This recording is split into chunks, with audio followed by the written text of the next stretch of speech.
Mais um momento com você. Vamos continuar a leitura do livreto de Leonard Ravenhill. Estamos agora no 4º capítulo, sob o título de Onde estão os Elias de Deus? Onde estão os Elias de Deus? Estão por aí, não é?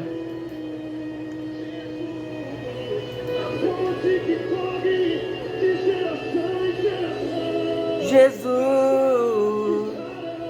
a fonte que sara, a água que restaura e cura a sua alma e a transforma. Aleluia, glória a Deus. Então vamos lá. Sinta aí no seu âmago, bem no seu vórtice. Abra sua mente e deixe o poder quântico de Deus entrar na sua vida agora. Toda aquela criação, toda aquela energia do Espírito Santo que move os seus neurônios em milhões e milhões de quilômetros por velocidade. O teu pensamento, a velocidade do teu pensamento, quando você pensa em alguém que está lá do outro lado, lá numa outra cidade, e o seu pensamento alcança essa pessoa lá no pensamento, no seu sentimento, então assim é o poder de Deus para te socorrer. Quando você pensa nele aqui, ele já de imediato ele corresponde a você e já te socorre. Vamos lá então. Onde estão os Elias de Deus dessa geração, desta época? Vamos lá. Onde está o Senhor, o Deus de Elias? Perguntamos e a resposta é óbvia. Onde sempre esteve? No seu trono. Deus sempre esteve no trono. Onde estão os pregadores de Elias? Onde estão os Elias de Deus, aliás?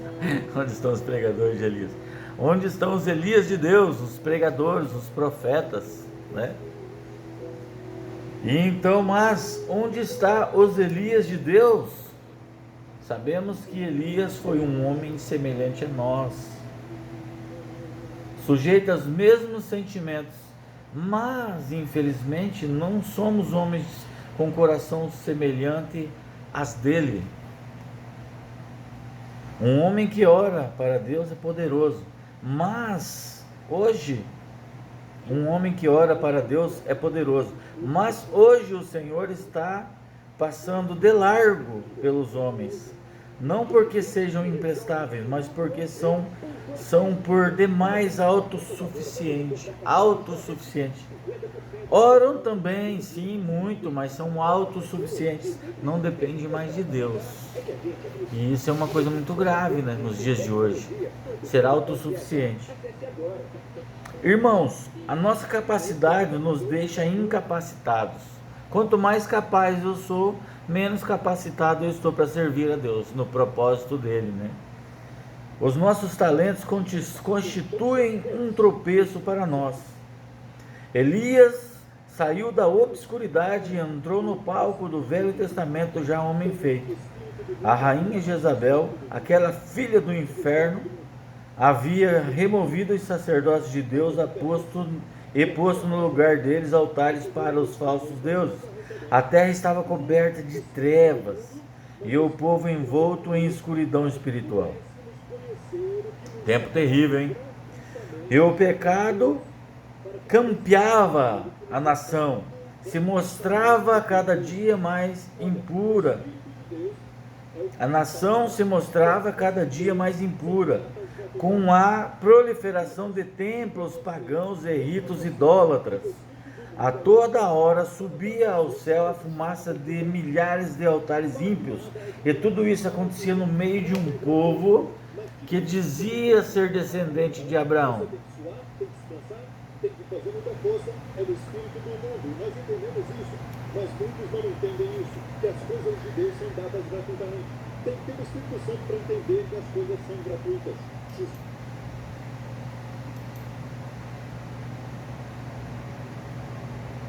Só tirando aqui, tava um louvorzinho, daí entrou uma ministração aqui de fundo. Vamos voltar aqui para a leitura.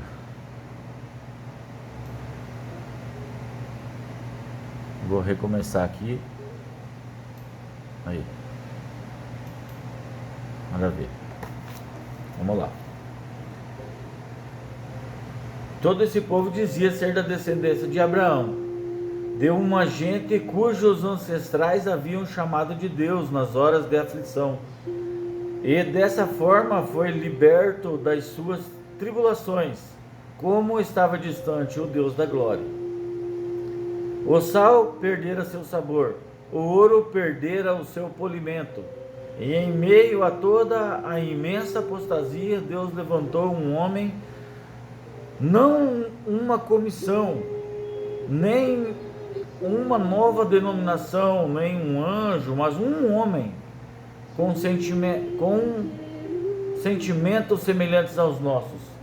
Deus procurou entre eles um homem, não para pregar, mas para se colocar na brecha. E como Abraão fizera antes, agora Elias estava na presença do Senhor. O resultado foi que, tempos depois, o Espírito Santo pôde escrever a história dele com apenas 2 palavras: e orou. Elias de Deus, onde está você? Onde eu estou, Elias de Deus? E orou. Eu tenho aprendido a orar cada dia mais. Tenho aprendido a orar de uma maneira diferente, de uma maneira que eu digo, aprendendo com pessoas que já se foram, outras não, antigas ministrações, Catherine Kuhlman e outras pessoas que deixam o Espírito Santo operar e mostrar qual é o Jesus da Bíblia, o digníssimo Espírito Santo. Me apresenta o Jesus que a Bíblia fala, para eu falar sobre ele, para o povo. Então, Elias estava na presença do Senhor. O resultado foi que, tempos depois, o Espírito Santo pôde escrever a história dele com apenas 2 palavras: e orou. Isso é tudo o que uma pessoa pode fazer para Deus e para a humanidade. Se a igreja hoje contasse com tantos intercessores, quantos são seus conselheiros, teríamos um avivamento dentro de 1 ano. Os homens que oram assim são os grandes benfeitores da humanidade. Elias foi um deles. Ele ouviu uma voz, teve uma visão, experimentou o poder espiritual, avaliou o inimigo e, tendo Deus como parceiro, conquistou a vitória. E as lágrimas que derramou, a agonia da alma que suportou, os gemidos que exprimiu, estes todos registrados no livro das crônicas de Deus. Por fim, ele surgiu para profetizar com infalibilidade divina, conhecia a mente de Deus e foi assim que sozinho paralisou toda uma nação e modificou o curso da natureza. E assim, decidido, permaneceu firme e imperturbável como as montanhas de Gileade, no momento em que cerrou os céus para que não chovesse, com uma chave da fé que serve em qualquer fechadura, ele trancou os céus, pôs a chave no bolso e fez Acabe estremecer. E embora seja glorioso o fato de Deus poder usar um homem, ainda mais glorioso ele é ter atendido por Deus. Se um homem de Deus se puser a gemer no Espírito, Deus clamará: deixa-me ir. Talvez nos empolgasse a ideia de operarmos as maravilhas que ele operou, mas será que apreciaríamos ser banidos, irmãos? Se quisermos realizar a obra de Deus, a maneira de Deus, no tempo determinado por Ele, com o poder divino, teremos a bênção do Senhor e a maldição do diabo. Assim que Deus abre as janelas do céu para nos abençoar, o inimigo abre as portas do inferno para nos intimidar. Receber a aprovação de Deus implica em topar com uma carranca de Satanás. Simples pregadores podem ajudar muita gente, sem prejudicar a ninguém. Mas os profetas de Deus agitam a todos, ao mesmo tempo que deixam o diabo louco, capetado, endemoniado. O pregador talvez agrade ao povo, um profeta ou contrariará. O homem que se mostra descompromissado, inspirado e cheio de Deus está sujeito a ser taxado de impatriota, por censurar os pecados da sua nação, ou de descaridoso, porque sua língua é como uma espada de dois gumes, ou de desequilibrado, porque o peso da opinião da maioria dos pregadores é contrária a ele. O mero pregador é aclamado, o profeta de Deus é perseguido. Irmãos pregadores, nós apreciamos imensamente os grandes santos de Deus do passado, os nossos missionários, mártires, reformadores, como Lutero, João Bunyan, Wesley, etc.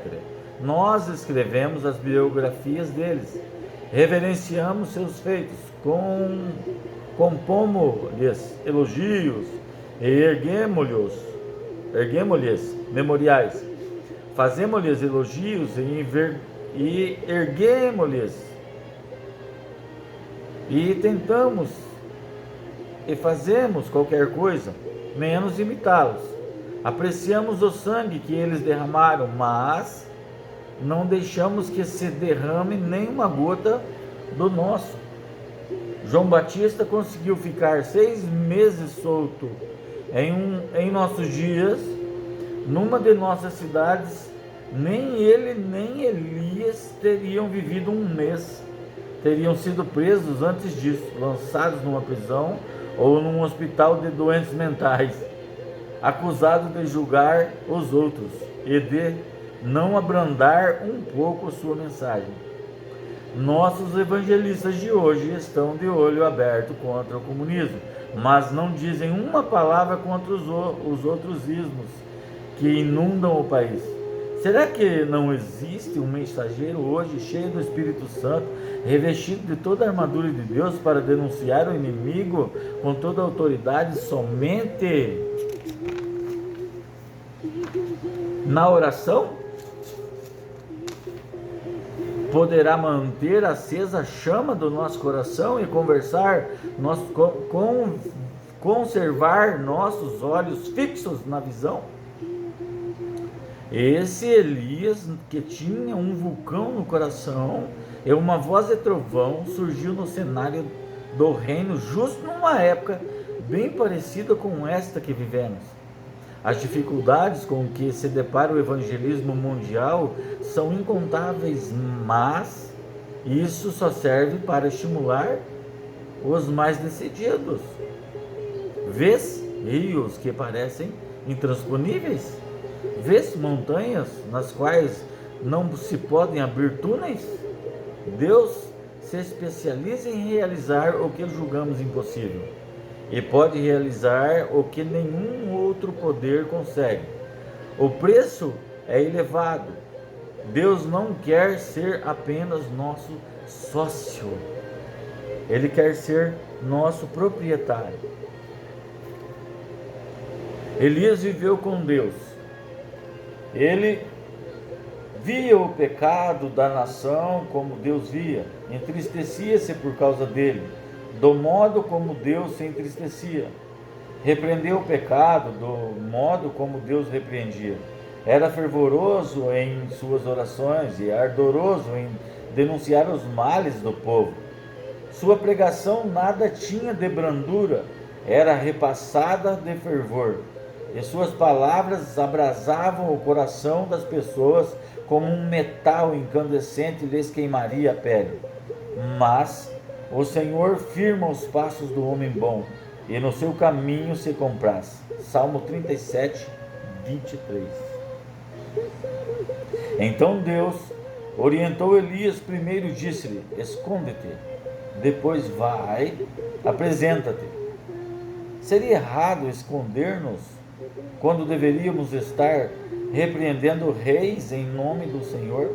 Assim como seria errado pregar quando o Espírito nos conclama a esperar no Senhor? Precisamos aprender a mesma lição de Davi. Somente em Deus, ó minha alma, espera silenciosa. Salmo 62, 5. Qual de nós teria coragem de pedir a Deus para remover todas as suas muletas? Os caminhos de Deus não são os nossos caminhos. Os caminhos dele são inescrutáveis, mas ele os revela a nós pelo seu Espírito Santo. O Senhor mandou que Elias fosse para Querite e depois para Serepta, para que se hospedasse num hotel de luxo? Não. Ele ordenou a esse profeta de Deus e esse pregoeiro da justiça que ficasse no lar de uma viúva pobre. E depois do Monte Carmelo, Elias fez uma oração que é uma obra-prima da concisão. Responde-me, Senhor, responde-me, para que este povo saiba que tu, Senhor, és Deus, e que a ti fizeste retroceder o coração deles. 1 Reis 37, 18. O escritor E.M. Bounds está com razão quando afirma que só pode fazer uma oração curta e poderosa em público quem mantém uma longa e poderosa comunhão em secreto. A petição de Elias não foi o sentido do que os sacerdotes idólatras fossem destruídos, nem que caíssem do céu relâmpagos para aniquilar os rebeldes israelitas, mas sim que a glória e o poder de Deus se manifestasse ali. Parece que nós estamos querendo ajudar a Deus a resolver os seus problemas.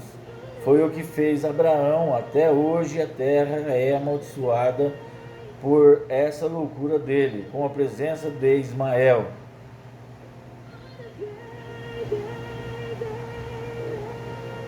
Elias não fez o mesmo. Ele procurou dificultar as coisas ao máximo para Deus.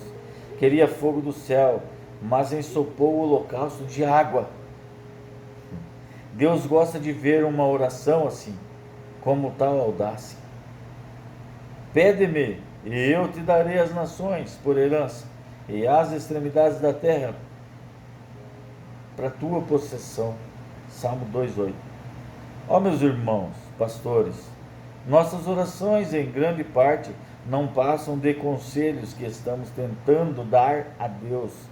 Elas são caracterizadas pelo egoísmo, pois nossas petições são em nosso favor ou de nossas denominações. Que Deus corrija isso em nós. Nossa meta deve ser apenas Deus.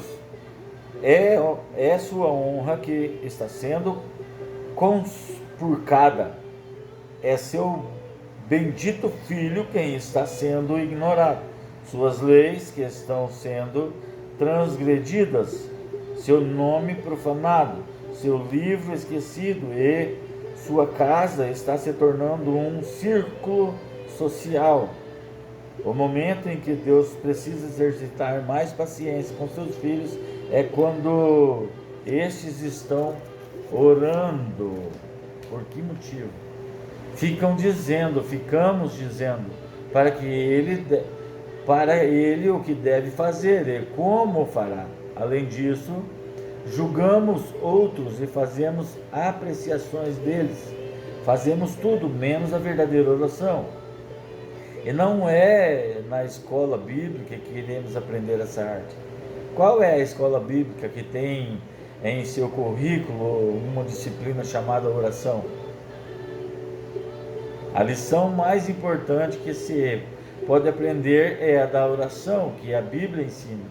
Mas quem dá aulas dela, sejamos honestos, e reconhecemos que muitos dos nossos professores e diretores da escola bíblica não oram, não choram, não conhecem as dores do parto. Será que podem ensinar o que não sabem? Aquele que conseguisse levar os crentes a orar seria quem, abaixo de Deus, produziria o maior avivamento que o mundo já viu. Em Deus não há falhas. Ele é poderoso. É poderoso para fazer conforme o seu poder que opera em nós. O problema é de Deus. Hoje não é o comunismo. O problema de Deus hoje não é o comunismo, nem a igreja romana, nem o liberalismo, nem o modernismo, não. O grande problema de Deus hoje é o fundamentalismo morto.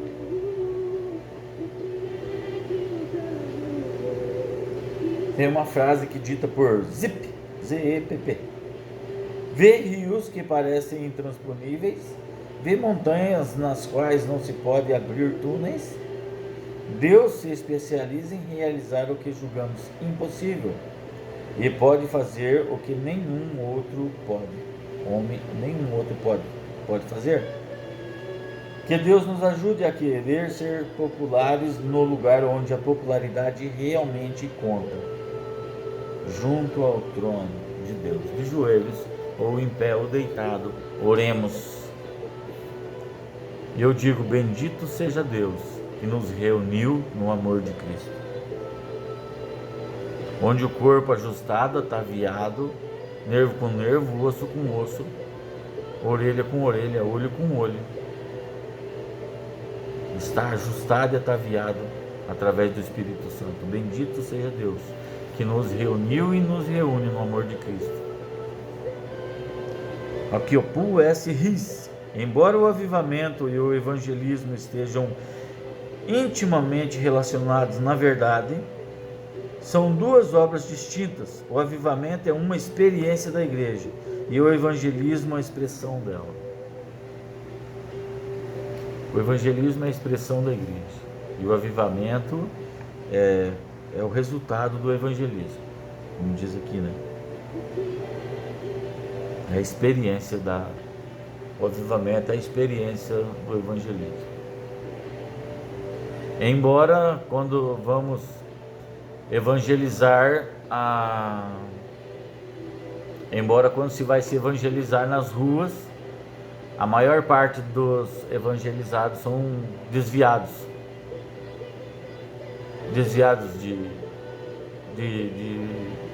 de ministérios, desviados da casa dos seus pais, dos seus pastores, dos seus evangelistas, filhos de profetas, desviados. Então quando nós fazemos um trabalho, nós não estamos evangelizando, nós estamos resgatando pessoas para restaurar. Faz parte do trabalho. Mas o evangelismo seria pregar para uma pessoa que faz um culto a Deus estranho. Tem centenas de milhares de pessoas cultuando deuses estranhos que não conhecem Jesus, porque é a terceira, quarta, quinta geração de romanos, terceira, quarta, quinta geração de pessoas de doutrinas espirituais diferentes, crendo na Bíblia, lendo a Bíblia, mas servindo a outros deuses estranhos. Esse seria o evangelismo. Mas como fazer esse evangelismo sem o confronto?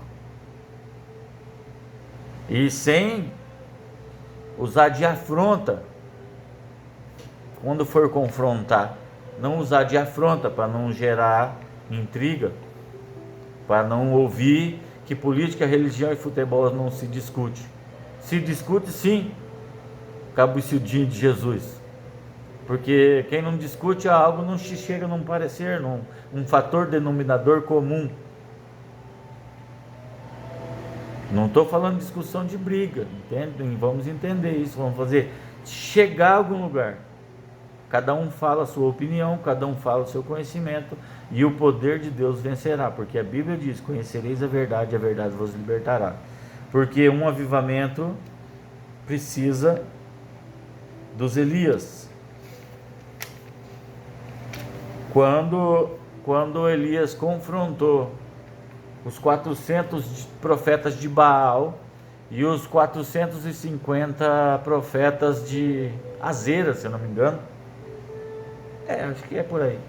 Eu sei que são 850 profetas que ele enfrentou lá, e ele dificultou tudo numa época de seca, numa época que estava fazendo 3 anos e paulada que não chovia, porque ele deu uma ordem e ele vai lá e taca-lhe água no holocausto, até o rego do chão encher d'água, molhar toda a lenha e aquela terra seca ficar encharcada. E olha que foi água, hein?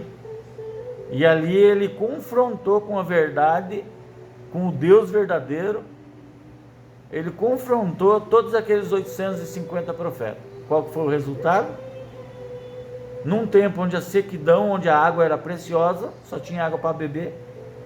A turma estava olhando ali que esse cara é louco, desperdiçando tanta água. E olha, molhou isso, como que isso vai queimar?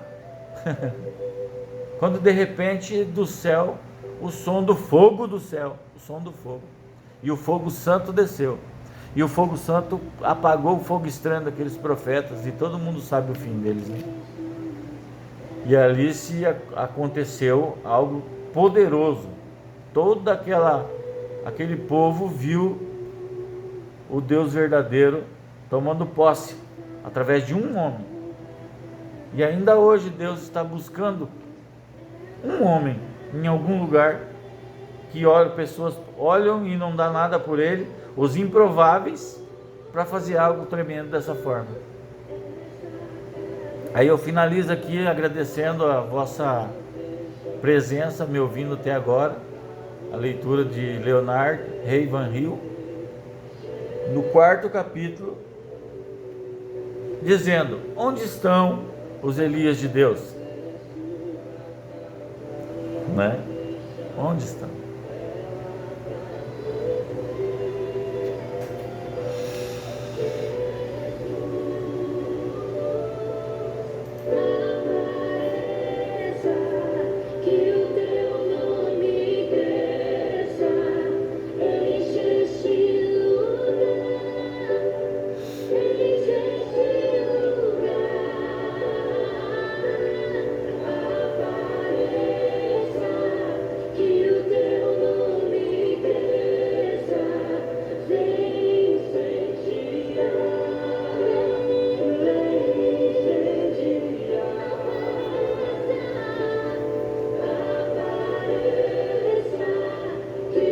Nunca foi a intenção de Deus